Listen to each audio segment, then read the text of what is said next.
जब न रहे खुदाया, तेरे मुंह की एक बात भी टलेगी ना, चाहे कुछ भी हो। अजीज नाजरीन, मैं अयाद ज़रीफ आप तमाम देखने वालों को हमारे रोज़ के बाइबली मुतालियाती प्रोग्राम की नई किस्त में खुशामदीद कहता हूँ। अभी हम ज़बूर की किताब का मुताला कर रहे हैं और ये अहद कदीम की दूसरी शायराना किताब है और हम 17वें मज़मूर पर पहुँच चुके हैं। अगर आप हमारा प्रोग्राम पहली दफ़ा देख रहे हैं और पिछली इकसात को देखना चाहते हैं तो हमारी वेबसाइट www.biblemutalaa.com विज़िट कीजिए। वहाँ पर मौजूद तमाम पिछले इकसात आपको बआसानी मिल जाएंगे।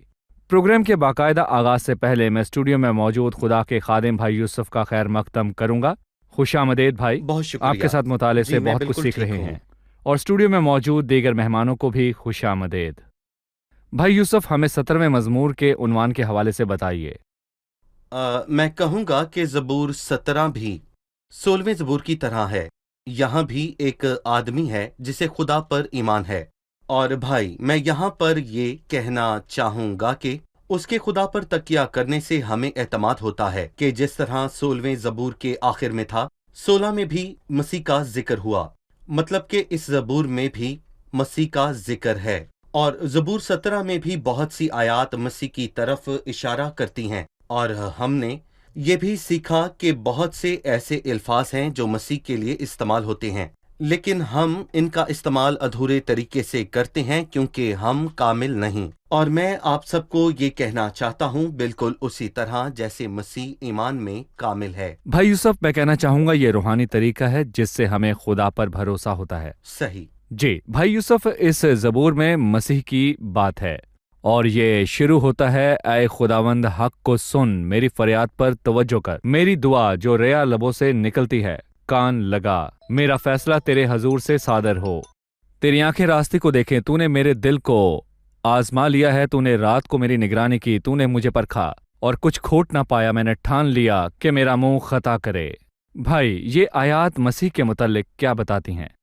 मसीह की कामलियत का जिक्र है और खुदा रास्तबाज को परखता है, और यहाँ पर सबसे कामिल इंसान का जिक्र है जिसने जमीन पर कदम रखा, उसको परखने की और उसके नतीजे की बात हुई। तीसरी आयत में लिखा है, तूने मेरे दिल को आजमा लिया है, तूने रात को मेरी निगरानी की। और रात के वक्त चीजें ऐसे दिखाई नहीं देती जिस तरह से दरअसल वो होती हैं, पर मसीह के लिए यहाँ पर लिखा है कि तूने मेरे दिल को आजमा लिया है, तूने रात को मेरी निगरानी की, तूने मुझे परखा और कुछ खोट ना पाया। और उसने खुदा को ये कहा और इंसान को भी यही कहा। और यूहन्ना 8 में लिखा है, तुम में से कौन मुझ पर गुनाह साबित करता है। और मैं कहूँगा कि यकीनन हम ये उसके अलावा और किसी के लिए नहीं कह सकते। उसने कहा कुछ खोट नहीं पाया, कुछ ऐसा नहीं पाया जो तेरी मर्जी के खिलाफ हो, और हम इंसान होते हुए कुछ भी ऐसा नहीं कह सकते। और हम जानते हैं कि हमारी बहुत सी बातें खुदा के मुताबिक नहीं हैं। लिहाजा भाई यूसुफ, ज़बूर में मसीह की रास्तबाजी और पाकीज़गी की बात हुई। पिछले ज़बूर में बात हुई मसीह एक मुसाफिर है जिसका खुदा पर ईमान है। उसने मसीह की अंदरूनी पाकीज़गी की बात की। लिखा है, कुछ खोट ना पाया, मैंने ठान लिया है कि मेरा मुंह खता ना करे, इंसानी कामों में तेरे लबों के कलाम की मदद से मैं जालिमों की राहों से बाज रहा हूँ, मेरे कदम तेरे रास्तों पर कायम रहे हैं, मेरे पांव फिसले नहीं। मसीह का ताल्लुक खुदा के लबों के कलाम से है। भाई यूसुफ, वो हमें क्या बताना चाहता है? चौथी आयत है, तेरे लबों के कलाम की मदद से मैं जालिमों की राह से बाज रहा हूँ। आखिर ये जालिम कौन है? ये जालिम कौन है? सबसे ज्यादा शरीर शख्स, दरअसल ये शैतान है। तो क्या मसीह ने खुदावंद के लबों के कलाम के जरिए से शैतान पर फतह पाई है? जब शैतान ने उसे बियाबान में आजमाया तो मसीह ने जवाब दिया, 3 मरतबा उसने जवाब दिया कि लिखा है। यहाँ पर वो कह सकता है, इंसानी कामों में तेरे लबों की कलाम की मदद से मैं जालिमों की राहों से बाज रहा हूँ। और बाइबल हमें सिखाती है कि मसीह ने खुदा के कलाम के वसीले से शैतान पर फतह पाई है, और हम भी ऐसे ही शैतान पर फतह पाते हैं।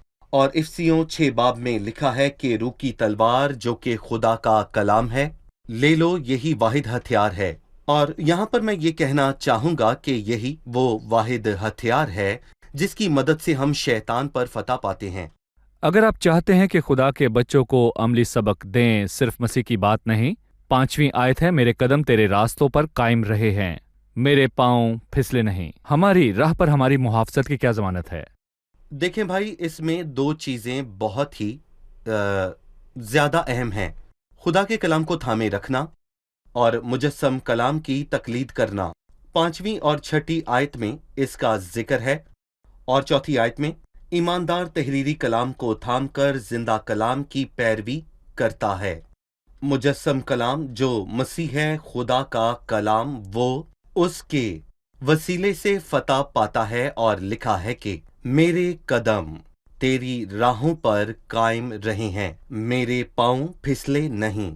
और पतरस रसूल ने भी कहा कि तुम्हें एक नमूना दिया गया है, उसके नक्शे कदम पर चलो। भाई यूसुफ, क्या तहरीरी कलाम को थामे रखने से हम मुजस्सम कलाम की पैरवी कर सकते हैं?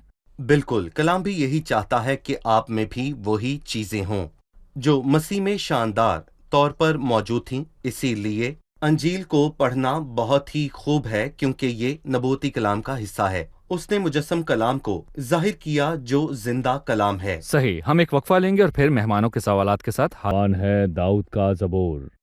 जबकि हम जानते हैं कि ज़बूर हमदो सना है, तो यहाँ उन्वान दाऊद की दुआ क्यों लिखा? अमूमन हम ज़बूर गाते हैं, तो यहाँ दुआ क्यों लिखा गया, यानी कि दाऊद की दुआ?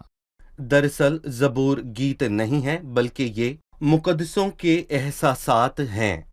और कभी कभी वो अपने एहसास के साथ दुआ करते हैं कि जब वो मुश्किल वक्त में हो तो वो फजल के तख्त में पनाह लें। ऐसे 5 ज़बूर हैं जिनका उन्वान दुआ है, और इनमें से 3 दाऊद के लिए हैं और एक मूसा के लिए है। मूसा के लिए एक ही ज़बूर है, 90 ज़बूर मर्द खुदा मूसा की दुआ। और फिर इसके बाद 102 ज़बूर आता है जिसको हम मुसीबत ज़दा की दुआ कहते हैं, जब वो अफसुदा दिल होकर खुदा के सामने अपना रोना रोता है। और 3 दाऊद के हैं, और ज़बूर 17 और 86 और ज़बूर 143 एक मूसा की दुआ है। और फिर 102 हम इस ज़बूर को मुसीबत ज़दा की दुआ कहते हैं। ये दुआ इन हालात में थी जिनमें दाऊद था और उसको ज़रूरत थी कि वो फजल के तख्त के हजूर जाकर खुदाम के सामने अपना मकसद रखे। और पहली आयत में लिखा है, ऐ खुदावंद हक को सुन और मेरी फरियाद पर तवज्जो कर, मेरी दुआ पर जो बेयार लबों से निकलती है कान लगा। नुमाया है कि दाऊद कामिल नहीं था, वो बेयार था। और 32वें ज़बूर में ये वाज़े तौर पर लिखा है, तू उस शख्स से खुश है कि जिसके दिल में मकर नहीं। मुबारक है वो जिसकी खता बख्शी गई, जिसका गुनाह ढांपा गया। मुबारक है वो जिसकी बदकारी को खुदा हिसाब में नहीं लाता। जब आप खुदा के हुजूर आएं और आपके दिल में मकर हो तो खुदा आपके मामले की तायद नहीं करेगा और खुदा दयाकारी से नफरत करता है। अगर आप कमजोर हैं तो सच बोलें अपने बेयार लबों से। भाई यूसुफ, हमें अपनी दुआओं पर यकीन है कि खुदा हमारी दुआ सुनता है, वो सुनता है।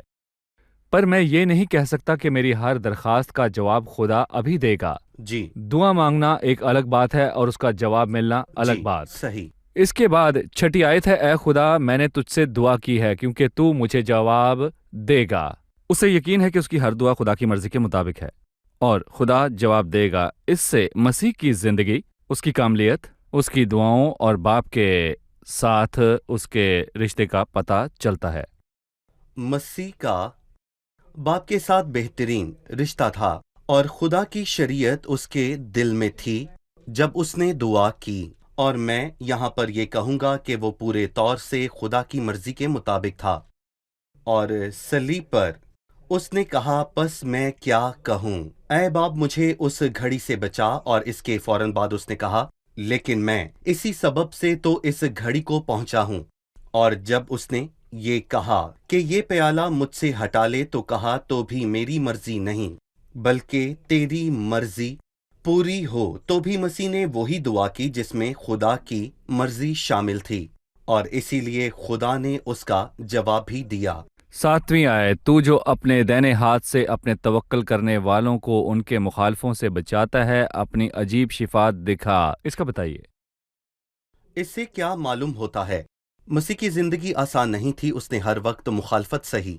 और इसके साथ मैं ये भी कहूंगा कि मसीह ने अपनी जिंदगी में सबसे ज्यादा शरीरों और दुश्मनों का सामना किया, पर उसने रफाकत रखी। और 91 ज़बूर में वाज़े तौर पर लिखा है कैसे उसने कामिल भरोसा रखा, और लिखा है कि चूंकि उसने मुझसे दिल लगाया है इसलिए मैं उसे छुड़ाऊंगा, मैं उसे सरफराज करूंगा, क्योंकि उसने मेरा नाम पहचाना है, क्योंकि वो तुझे सियात के फंदे से और मोहलक वबा से छुड़ाएगा। तेरे आसपास 1000 गिर जाएंगे और तेरे दाहिने हाथ की तरफ 10,000। इन सब से जाहिर होता है कि मसीह कामिल इंसान था, और जो ईमानदार मसीह के नक्शे कदम पर चलते हैं वो ये तमाम बरकत और इलाही रहमतें पाते हैं। भाई यूसुफ, हमने देखा कि उसने खुदा के हवास का जिक्र किया। दूसरी आयत में लिखा है तेरी आंखें रास्ते को देखें, और चौथी आयत तेरे लबों की मदद से। छठी आयत में मैंने तुझसे दुआ की है क्योंकि तू मुझे जवाब देगा। सो उसने कहा कि खुदा दुआ सुनता और उसका जवाब देता है। सातवीं आयत, तू जो अपने दाहिने हाथ से अपने तवक्कल करने वालों को। आठवीं आयत, मुझे अपनी आंख की पुतली की तरह महफूज रख। इस बारे में बताइए। जी, हम इन सब आयात की तशबीहाती मानी को देखते हैं।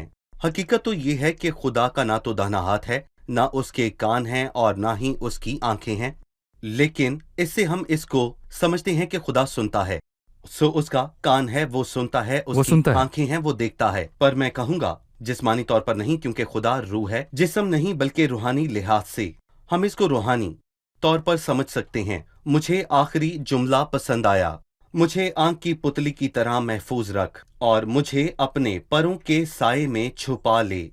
और यहाँ से हमने ये जाना कि इंसानी जिस्म का सबसे कीमती हिस्सा उसकी आंख है, और इसीलिए खुदावंद ने इंसान को ये खूबसूरत खुसूसियात बख्शी। जब कोई धमाका हो तो इंसान सुनते ही अपनी आंखें बंद कर लेता है, और मैं यहाँ पर ये कहना चाहूंगा कि उसका ज़हन कुछ इस तरह से तैयार हुआ है कि इस अहम और कीमती अज़ा की हिफाजत करे। इसलिए इस्तिस्ना के 32वें बाब में याकूब के लिए लिखा है, खुदावंद उसके चौगिर्द रहा, उसने उसकी खबर ली और उसे अपनी आंख की पुतली की तरह रखा। और यहाँ लिखा है कि उसने मुझे अपनी आंख की पुतली की तरह महफूज रखा। ये तशबीहाती बात है, क्योंकि इंसान ये चाहता है कि अगर उसके मुंह पर कोई चोट भी लग जाए फिर भी उसकी आंख महफूज रहे।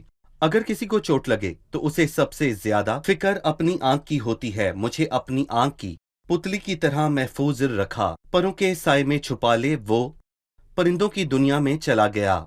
बिल्कुल वैसे ही जिस तरह एक मुर्गी के चूजे होते हैं और वो अपने चूजों को अपने परों के नीचे छुपा लेती है, और खुदा भी मुर्गी की तरह हम पर रहम करता है और इंसान को आंख की पुतली की तरह महफूज रखता है। और मैं यहाँ पर यह कहना चाहूंगा कि इससे खुदा की मोहब्बत और फिक्र जाहिर होती है। सही, बहुत खूबसूरत बात कही। हम एक वक्फा लेंगे और फिर मेहमानों के सवालात के साथ हाजिर होंगे। नाज़रीनों की जानिब और जानते हैं उनका सवाल। 9वीं आयत में सवाल है, जी, इन शरीरों से जो मुझ पर जुल्म करते हैं, इसके क्या मायने हैं? भाई, अगर ये अल्फाज मसीह के लिए हैं तो शरीर कौन है जो मुझ पर जुल्म करते हैं कि क्या मानी है वो मसीह के साथ क्या करते? देखें, हम ये नहीं सोचना चाहते कि सबकी सब आयात यीशु मसीह के लिए हैं और इनका कोई तारीखी मतलब नहीं है। और मैं यहाँ पर यह कहना चाहता हूँ कि दाऊद की जिंदगी में बहुत से लोगों ने उसका ताक़ुब किया और साउल बादशाह ने बहुत अरसा तक उसका पीछा किया, और ये ज़बूर उसने उस दौरान लिखा जब साउल बादशाह उसका पीछा कर रहा था। और एक वक्त आया जब उसने दाऊद को घेर लिया और वो उसे कत्ल करने को था, लेकिन खुदा ने मौजज़ाना तौर से उसे बचा लिया। सही। जब साउल ने सुना कि फिलिस्ती मुल्क में घुस आए हैं तो उस वक्त साउल बादशाह को अपना घेरा हटाना पड़ा, हालांकि वो उस वक्त दाऊद को कत्ल करने वाला था। जी। इससे जाहिर होता है खुदा कैसे हमारी हिफाजत करता है। मसीह के हवाले से हमने कहा वो हर तरह से दुश्मनों में घेरा हुआ था पर वो कुछ ना कर सका, पर जब उसका वक्त आन पहुंचा तो वो सब हुआ। उन्होंने बहुत बार कोशिश की कि उसको मार दें, हालांकि हेरोदिस ने भी उसे पैदाइश के वक्त मारने की कोशिश की। खिदमत शुरू की तो नासरत के लोगों ने चाहा कि उसे पहाड़ी से नीचे गिरा दें और उसको बहुत बार पकड़ने की کوشش کی پر کسی نے اسے ہاتھ نہ لگایا جب تک کہ صحیح وقت نہ آیا جب اسے پکڑا جائے گا۔ اور ہمارا ایمان بھی ایسا ہونا چاہیے کہ خدا دینداروں کی حفاظت کرتا ہے، اور یقیناً مسیح سب سے دیندار ہے اور خدا نے ساری زندگی اس کی حفاظت کی۔ لیکن داؤد کو اور اپنے آپ کو اس میں سے خارج نہ کریں، کیونکہ جب ہم مشکل حالات میں ہوں تو خداوند آ کر ہمیں بچاتا ہے۔ تاریخ میں ایسے بہت سے واقعات ہیں، ایسے واقعات بہت سے ہیں صحیح۔ جہاں پر داؤد نے یہ زبور لکھا، اس کے دشمن اس کا پیچھا کر رہے تھے، وہ ان سے گھرا ہوا تھا، پر علامتی اور نبوتی طور پر اس میں مسیح کی بات ہوئی، اس کے دشمنوں نے اس کو گھیرا۔ اور میں یہ کہنا چاہتا ہوں کہ نبوتی طور پر ہم مستقبل میں آنے والی مشکلات کا حوالہ دیتے ہیں۔ دینداروں کا پیچھا کیا جائے گا پر خدا کے فضل سے وہ بچ جائیں گے۔ ٹھیک ہے جی بھائی یوسف، آپ نے پروں کی بات کی، میں چاہوں گا کہ آپ اس پر اپنی رائے دیجئے۔ آپ نے کہا کہ اس میں قوم کے مستقبل کا حوالہ ہے، مصیبت میں وہ خدا سے نجاست مانگیں گے۔ تاریخ میں خدا اور اس کے لوگوں کے رشتوں میں پروں کا تعلق ہے۔ مسیح نے ان سے کہا، کتنی بار میں نے چاہا کہ جس طرح مرغی اپنے بچوں کو پروں تلے جمع کر لیتی ہے، اسی طرح میں بھی تیرے لڑکوں کو جمع کر لوں۔ لہٰذا آپ ہمیں بتائیے کہ بائبل مقدس میں پروں اور حفاظت کا اور کفارے اور فسا ان سب کا کیا مطلب ہے؟ جیسا کہ آپ نے کہا کہ پروں کا مطلب خداوند چاہتا ہے کہ ان کو اپنے پروں کے سائے میں چھپائے، پر افسوس کہ وہ یہ نہیں چاہتے۔ لیکن خداوند وفادار خدا ہے، اور مکاشفہ کے 12ویں باب میں ایک عورت کا ذکر ہے، اور اس عورت کو بڑے عقاب کے 2 پر دیے گئے تاکہ سانپ سے اڑ کر بیابان میں اپنی اس جگہ پہنچ جائے جہاں ایک زمانے اور زمانوں اور آدھے زمانے تک اس کی پرورش کی جائے گی، یعنی 3.5 سال مصیبت کے دور میں ان کی پرورش ہوگی۔ اور میں کہوں گا کہ اگر انسان وفادار نہیں بھی ہے لیکن خدا وفادار ہے۔ صحیح، اور وہ ہر وقت اپنے پر پھیلا کر انہیں بچاتا ہے۔ یقیناً۔ ٹھیک ہے، یہاں بھی اس نے اپنی شکایات خدا کے حضور رکھیں، اس کے سامنے اپنی منت اور دعا کرنے کے بعد خدا سے درخواست کی کہ شریر سے اس کو بچائے اور آنکھ کی پتلی کی طرح محفوظ رکھے۔ پھر 10ویں آیت سے شریروں کی خصوصیات کا ذکر ہوا۔ 10ویں آیت سے شریروں کی کون کون سی خصوصیات کی بات کی ہے؟ انہوں نے اپنے دلوں کو سخت کر لیا ہے، یعنی ان میں رحم اور نرمی نہیں۔ اور آپ دیکھیں کہ شیطان کی پیروی کرنے والا ہمیشہ ظالم ہوتا ہے، اور وہ لوگوں کے سروں کو قلم کر کے ان سے فٹ بال کھیلتے ہیں بے رحمی سے۔ یہ بے رحمی ہے۔ اور میں یہ بھی کہنا چاہوں گا کہ ان کی باتوں میں غرور ہوتا ہے جس سے خدا کو سخت نفرت ہے۔ وہ اتنے مغرور ہوتے ہیں کہ جیسے وہ انسان نہیں بلکہ خدا ہیں، وہ خود کو خدا سمجھتے ہیں۔ ان کا تکبر ان کے اندر نظر آتا ہے، جیسا شیطان نے آدم سے کہا کہ وہ خدا کی مانند بن جائے گا اور آدم نے چاہا کہ وہ خدا جیسا بن جائے۔ اور میں کہوں گا کہ شیطان ان لوگوں سے ایسے کام کرواتا ہے، اور پھر لکھا ہے وہ اس ببر کی مانند ہے جو پھاڑنے پر حریص ہو۔ وہ گویا جوان ببر ہے جو پوشیدہ جگہوں میں دبکا ہوا ہے، یعنی ظالم جو شیر ببر کی طرح پھاڑے اور جوان شیر کی طرح قتل کرے۔ اور میں کہوں گا کہ وہ بے رحم اور بہت زیادہ مغرور ہیں، اور ان آیات میں شریر لوگوں کا ذکر ہے۔ 13ویں آیت میں لکھا ہے، اٹھ اے خداوند، اس کا سامنا کر، اسے پٹک دے، اپنی تلوار سے میری جان کو شریر سے بچا لے، اپنے ہاتھ سے اے خداوند مجھے لوگوں سے بچا، یعنی دنیا کے لوگوں سے جن کا بکھرا اسی دنیا میں ہے اور جن کا پیٹ تو اپنے ذخیرے سے بھرتا ہے، ان کی اولاد بھی جذب مراد ہے۔ وہ اپنا باقی مال اپنے بچوں کے لیے چھوڑ جاتے ہیں، پر میں تو صداقت میں تیرا دیدار حاصل کروں گا۔ میں جب جاگوں گا تو تیری شباہت سے سیر ہوں گا۔ اس سے کیا نتیجہ ہوتا ہے؟ جی، اس سے ہمیں ان 2 گروہوں میں ایک بہت بڑا واضح فرق نظر آتا ہے، اور بائبل مقدس میں ان دونوں کا ذکر ہے، ایک طرف شریر اور دوسری طرف راست باز ہیں۔ اور میں کہوں گا کہ یہاں پر راست باز اور شریر دونوں کی آخرت بیان کی گئی ہے۔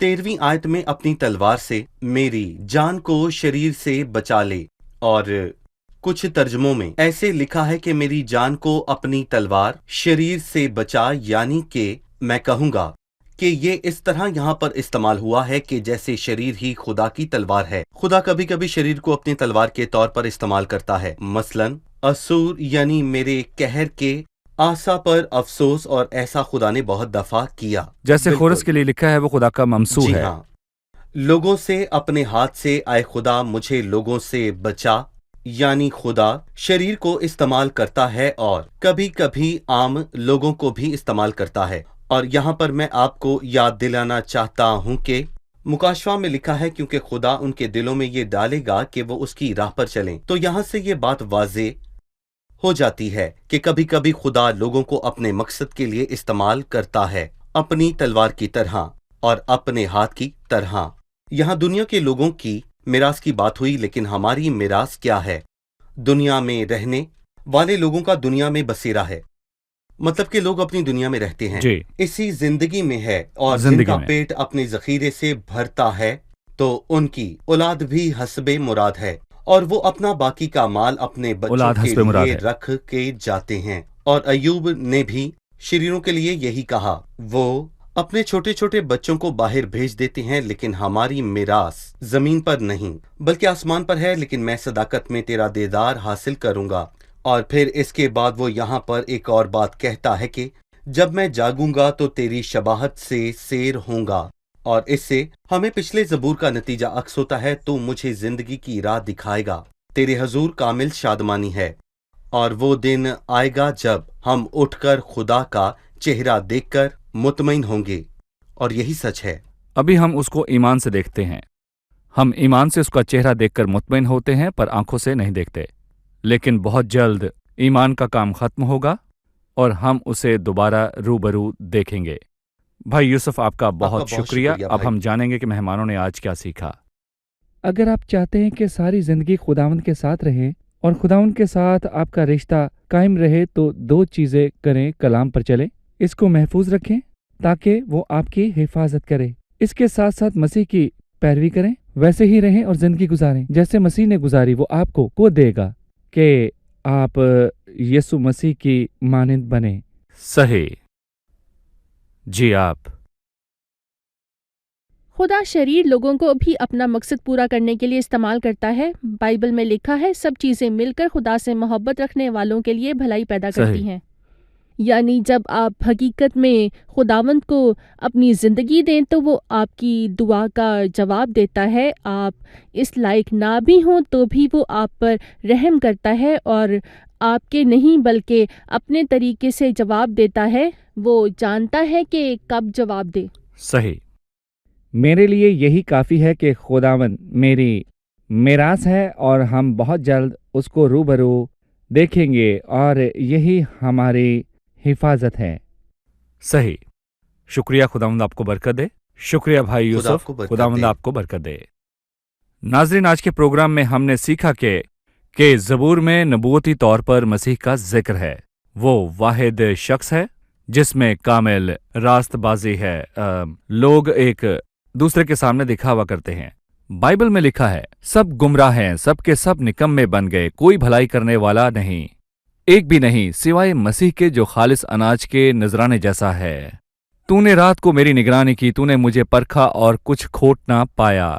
میں نے ٹھان لیا کہ میرا منہ خطا نہ کرے۔ بائبل مقدس نے مسیح کی بے گناہی کی گواہی دی۔ اس نے کہا تم میں کون مجھ پر گناہ ثابت کرتا ہے؟ مسیح کو قبول کریں تاکہ وہ آپ کے لیے نمونہ ہو اور آپ اس کی پیروی کریں، یوں آپ کی زندگی تبدیل ہوگی۔ اگلے پروگرام میں پھر ملیں گے۔ خداوند آپ کو برکت دے۔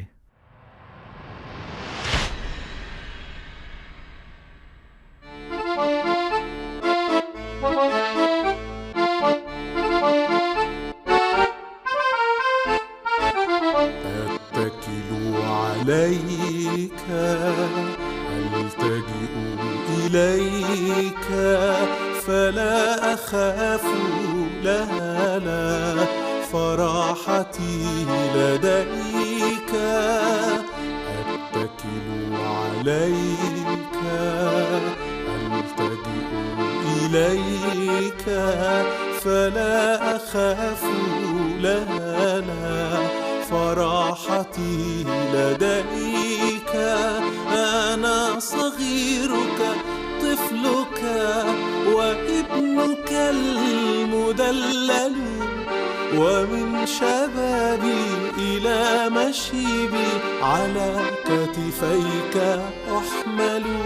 أنا صغيرك، طفلك، وابنك المدلل، ومن شبابي إلى مشيبي على كتفيك أحمل إيماني أنت وهبته ماضي أنت غفرته إيماني أنت وهبته ماضي أنت غفرته ولي بيت جميل بسمائك صنعته وضمنته لي ضمنته